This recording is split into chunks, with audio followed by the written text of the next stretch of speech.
What is going on, Chess YouTube? In today's video, I want to show you a crazy new opening invented by the American Grandmaster Andrew Tang against the GOAT Magnus Carlsen in a private blitz match on the leadchess.org servers in the year 2021. And here we go. In the game, Andrew Tang is playing as white. He opens 1d4, his favorite move as white, and Magnus does go d5. Now, typically in this position, white will go c4, that is the Queen's Gambit. However, Andrew Tang is a big specialist in the London system as white, starting with the move 2, bishop f4, and that is what he plays in the game. So, bishop f4 on the board, the London system, and how does Carlsen want to respond? Well, Magnus here, he starts with the main line as black. That is simply the move c5 in the spirit of the Queen's Gambit as white, putting pressure on that pawn on d4. Now, of course, d takes c5 is possible, but then after e6 and bishop takes black is going to be just fine. So with that in mind here, white typically will defend that pawn on d4 with the move e3. Now, instead of that, in this game, Andrew Tang, he's in a very aggressive mood for this blitz game, and he does go for the move e4, gaining space in the center, and already on move 3, this is a gambit in the spirit of the Alban counter gambit. Now, of course, the main line for black is d takes e4, and then the move for white is d5, gaining space in the center. Andrew Tang would be down a full pawn, but he would have a very aggressive attacking game, and overall, it would be a roughly level position. Now, instead of d takes e4, in this game, Magnus, he does go knight to f6, putting more pressure on that pawn on e4, but the drawback of this move, it does invite e5 from Andrew Tang, and that is what he goes for in the game. So, e5 drives back the knight. Where is the knight going to go? Well, e4 is possible, but instead, knight f d7 was played by Magnus in the game. And now, here on move 5, Andrew Tang busts out his brand new opening idea, a move that, according to my chess-based database, has never been played before in the history of the game. In this position, Andrew Tang plays the pawn sacrifice, e6, giving up a pawn with the goal of damaging black's pawn structure in the center. Of course, you can't ignore the pawn. You can just go, say, knight f6, but that is a very weak move, as then white goes e takes f7, forcing out king takes f7, and black's king would be very vulnerable on the f7 square, not to mention he wouldn't be able to castle. So that is the idea of e6. And of course, this is a new opening. I'm going to call it the Penguin Gambit. After all, Andrew Tang is known as the Penguin GM, so the Penguin Gambit seems very appropriate here. All right, now Magnus, he does take on e6. F takes e6 is the move, and then here, Andrew Tang, the strongest move is knight to f3, eyeing that e5 square with the knight, but instead, bishop d3, a very strange-looking move. After all, this does invite c4 and c takes d4, as white would not be able to regain the pawn immediately. So here, Carlsen, he has many different ideas. c4 and c takes d4 are possible. You could also go, say, queen b6 or queen to a5, flying out with the queen, but instead, in the game, knight to f6 is the move for Magnus, eyeing that e4 square with the knight. All right, Andrew Tang, c3, bolstering that pawn on d4 in this brand new Penguin opening, and now we have c takes, and knight to c6, putting pressure on that pawn on d4 with the knight. How will Andrew Tang defend it? And very importantly here, knight takes d4 is a threat, as if you go knight takes d4, and then you try to insert bishop b5 check, you can just take the bishop, knight takes b5. That old trick does not work here, unlike the French defense. All right, now, Andrew Tang, knight to f3, defends d4 with the knight, and Magnus does just go g6, intending bishop g7 and short castles, a very solid plan, as of course, with those two double pawns on the e-file, on e7 and e6, this bishop is just never getting out on this diagonal. Therefore, g6 is virtually forced if you want to develop the king side. All right, now, Andrew Tang, how does he want to proceed right here in the brand new opening I'm calling the Penguin Gambit? Well, he has many different options. For example, knight c3 developing, knight d2, short castles, even ideas like bishop b5, putting pressure on that knight are also playable. In the game, Andrew does go knight c3, a perfectly fine choice, and Magnus, of course, goes bishop g7. But now, Andrew Tang, queen d2 is the move, lining up the queen and the bishop on this diagonal, intending bishop g7, maybe even starting a kingside attack. That would be very dangerous. All right, Magnus, how does he want to deal with the attack? Well, it turns out you can castle. The attack is not that dangerous yet, and castling is the best move. Beyond that, there are other ideas like queen b6, putting more pressure on that pawn on d4 and the pawn on d2 or b2. Now here, instead of those, bishop d7 is the move for Magnus, a slightly passive move, but he may be intending perhaps queen b6 or queen to a5 and then long castles, and then bishop d7 would be a useful move for black.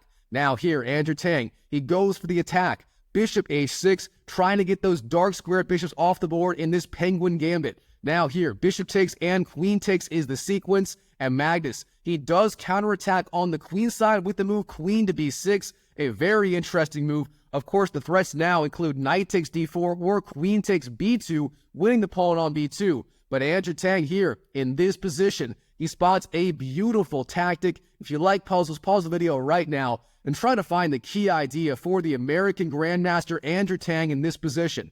All right, of course, the key idea here is bishop takes g6, winning the pawn on g6. And no, this is not a bishop sacrifice, as if black takes the bishop, h takes g6, then the rook on h8 does hang, queen takes h8, and then after, say, king f7, you could win the rook on a8 as well. That would be game over on the spot. So, of course, Carlsen, being the GOAT, he does not fall for that simple trick. Instead, king to d8 is the move, intending some sort of artificial castling. Maybe king c7, rook c8, king b8, and so on is his plan now. All right, Andrew Tang, in this position, he's got to get his king to safety. Of course, again, the bishop on g6 is not being attacked yet. Again, h takes does hang the rook. Therefore, you do have time to castle. But where's it going to be? You can castle on the king side or the queen side. Both moves are playable right here. So again, what's it going to be? Well, short castles would be the safer option, but instead, Andrew Tang's in an enterprising mood. He castles long on the queen side. Long castles, the balls of this man in this game. All right, here, Magnus, rook c8, lighting up the rook with the king. Magnus Carlsen may be intending ideas like knight takes d4 or knight to b4, jumping in with the knight. Things could get very dangerous very fast for the American Grandmaster in the Penguin Gambit. All right, now, Andrew Tang, of course, getting his king off the c-file is going to be the right idea. King b1 is the best move, but here, instead, he does go bishop c2, retreating the bishop, blocking the c-file with the bishop, but of course, that does not slow down the attack at all for Magnus.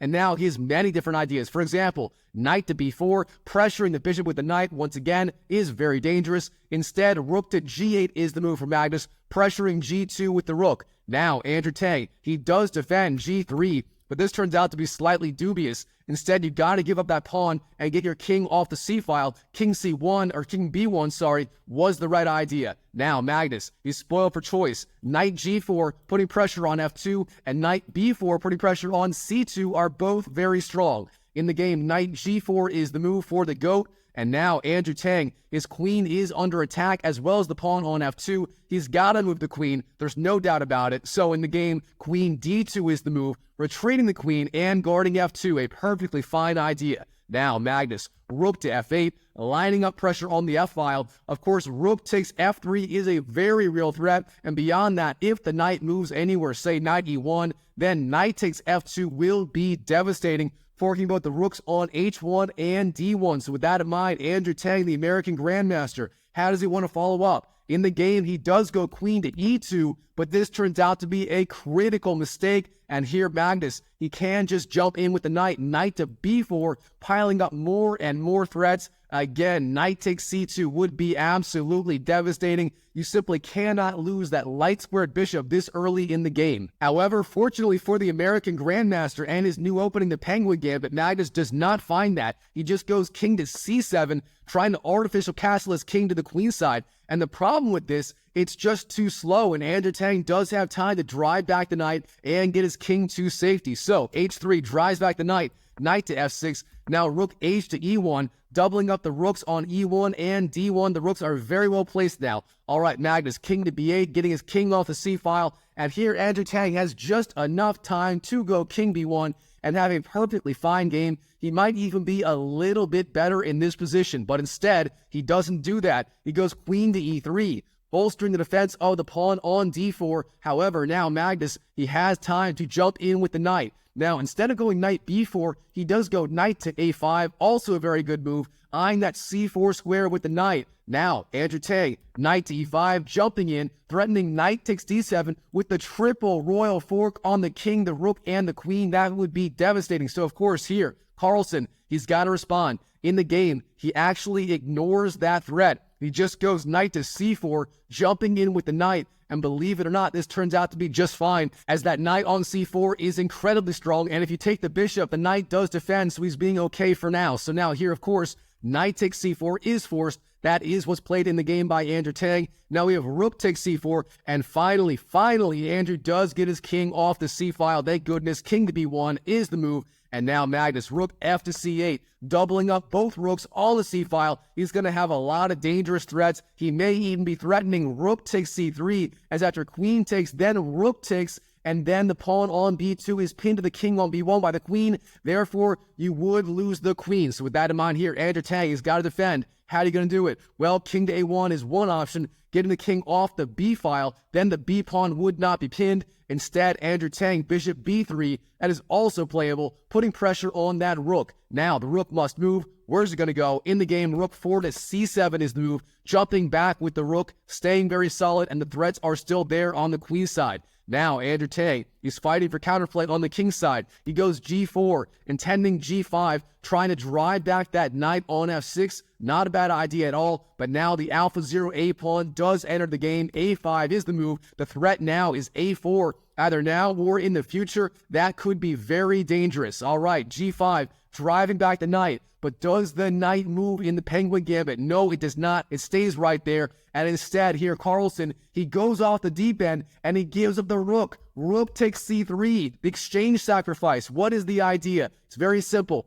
After b takes c3, here Carlsen, he jumps in with the knight to e4, threatening knight takes c3 with the fork on the king and the rook. Carlsen giving up the rook for the knight to keep all of his pieces very active and have a vicious attack. Now, of course, beyond that, a4 is a threat, pinning the bishop on b3 to the king on b1. You wouldn't win the bishop. There are so many threats for Carlsen right here. All right, Andrew Tang, he starts king to a1, getting his king off the b-file, getting out of that threat of a4. Of course, a4 is still dangerous, but it would not win the bishop. You could retreat, say, bishop c2, then rook b1, and so on. But of course, that does leave the pawn on c3 undefended. Here, Carlsen, he just jumps in with the rook instead of the knight. Rook takes c3, putting pressure on both the bishop and the queen. Now the queen's got to move. Where's it going to go? Well, it turns out rook d3 is the best defense, defending along the third rank with the rook. But instead, queen to f4 hits the king on b8. The king must move, king to a7,